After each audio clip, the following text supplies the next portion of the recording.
¿qué es la negociación urbana, ¿no? Es un concepto sobre el que hemos trabajado durante este tiempo y que, bueno, que hemos dado una definición y también hemos hecho una especie de modelo de aplicación.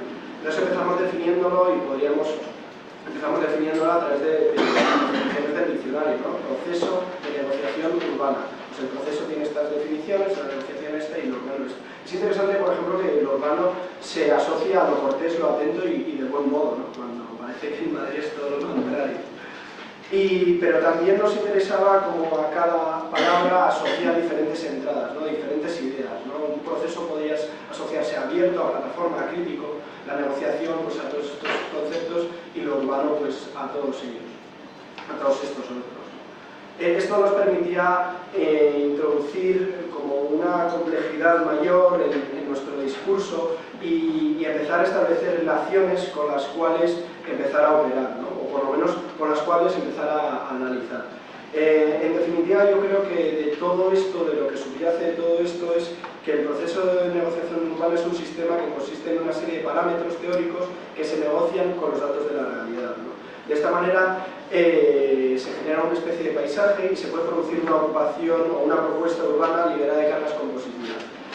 La acción derivada de todo esto no tiene por qué ser una acción directa, puede ser una acción reflexiva, una acción teórica, una acción utópica. Y todo está en la cultura. Entonces, si empezamos como a plantear las relaciones entre diferentes conceptos que engloba cada palabra, pues por ejemplo, el proyecto de interpretación y realidad lo podemos asociar a un ejemplo como el del proyecto del High Line de Nueva York, de la Catherine Mansell, ¿no? Como pues, se apropian los propios usuarios de esta infraestructura. Si lo asociamos a transversal, asociación y paisaje, pues nos tenemos a nosotros. Y si lo asociamos a metodología, aprendizaje y ámbito, pues tenemos las acciones de Santiago Cirujero. Y si lo asociamos a crítico protestivo, pues tenemos el tema del barrio de la Mina, que sinceramente si no lo conocéis es fundamental que lo conozcáis, porque creo que es un modelo que debemos aplicar en Madrid, sobre todo en la rehabilitación del centro de Madrid, de manera absolutamente directa. Y bueno, no me quiero extender demasiado porque no trata sobre esto, pero realmente que merece la pena conocerlo. Y entonces en este seguir reflexionando, pues llegamos al tema de la negociación urbana y planteamos un modelo, ¿no? Que evidentemente queremos que mute, que cambie y que en el cual también vosotros propongáis críticas o hagáis algún tipo de aportación.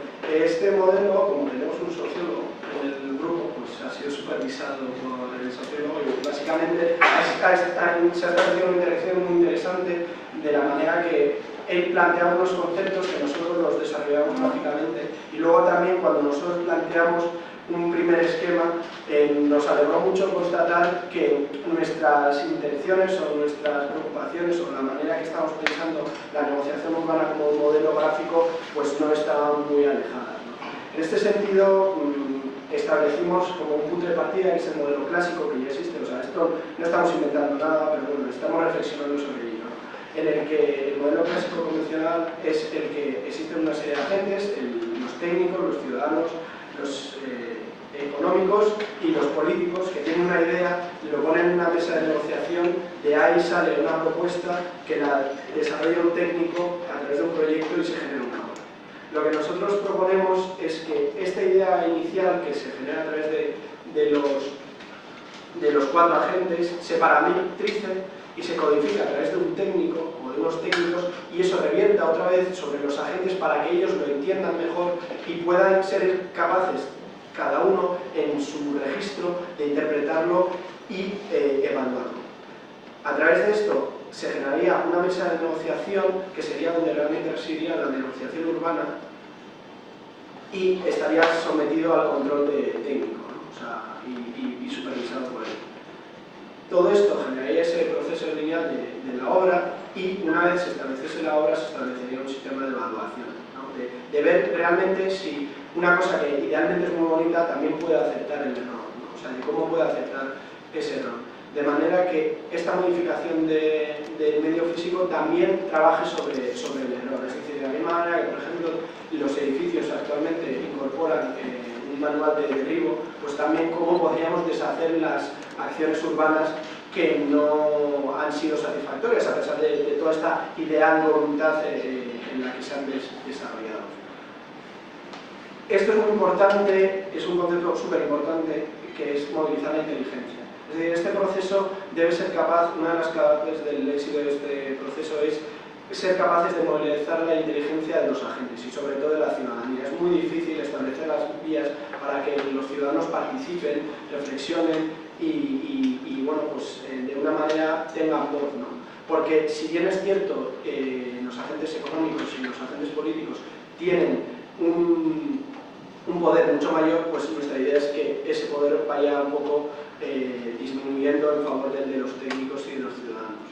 Y se genera una especie de sensibilidad en la ciudadanía, de manera que la misma sensibilidad que se ha generado en torno a la ecología de Matec, por la cual pues ahora parece que todos tenemos una conciencia ecológica mucho mayor, pues este proceso también pretendería generar esa sensibilidad y retroalimentarse esa sensibilidad para que cada vez tuviese como más éxito.